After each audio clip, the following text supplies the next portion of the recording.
নমস্কার, শিশিরবিন্দু মিষ্টি হেসেল সকলকে স্বাগত জানাচ্ছে।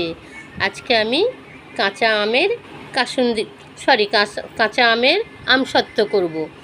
আর ওই নিরামিষ রান্না আমার ঘরে। আর আমসত্ত্বটা আমাদের বাড়ির বাচ্চা খেতে ভীষণ ভালোবাসে, তাই কাঁচা আমের আমসত্ত্ব।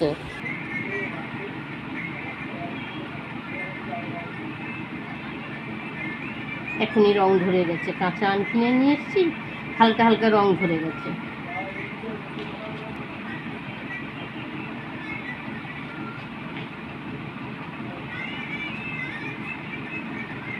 ছোট ছোট টুকরো করে কেটে নেব।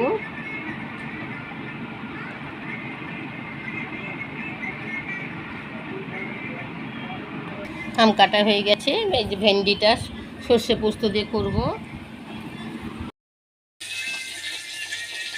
আমগুলো দিয়ে দিই, সামান্য একটু জল দিয়ে দিলাম, দিয়ে আমি যে চাপা দিয়ে দিলাম।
চাপটা কমিয়ে কিছুক্ষণ নেড়ে নেবো, মিনিট 2-3। জল জল ভাবটা একটু কাটিয়ে দেবো।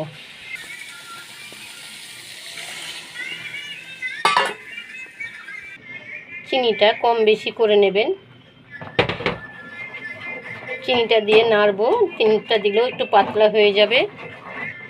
সামান্য নুন দিচ্ছি, একটু বিট নুন হলে ভালো হতো, আমার ফুরিয়ে গেছে, এমনি নুনই দিলাম।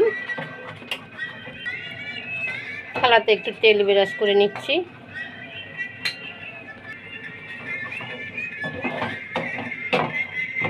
একটু শুকনো লঙ্কা, আমি আলাদা করে কোনো ফুড কালার দেবো না, এইটাই বেশ সুন্দর হবে খেতে। সামনে একটু ভাজা মশলা দিলাম, জিরে, মৌরি, গোলমরিচ, 2-4 দানা মেথি। আমার এটাও অফ করে দিচ্ছি। আকাশের রোদ দেখে আমসত্ত্ব করলাম, আকাশ মেঘলা হচ্ছে।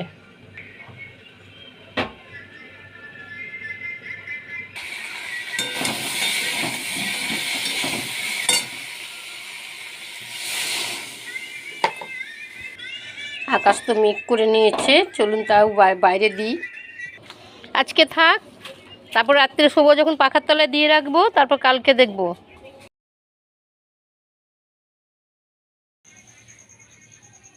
সুন্দর শুকিয়ে গেছে। 2 দিন সকালে রোদে দিয়েছিলাম, আর 2 দিন পাখার তলায় দিয়েছিলাম। এই দেখুন সুন্দর উঠে গেল। এইবার আপনি আপনার পছন্দসই মতন কেটে নেবেন, যেটা আপনার পছন্দ হবে। এরকম করে কেটে রোল করে নিতে পারেন।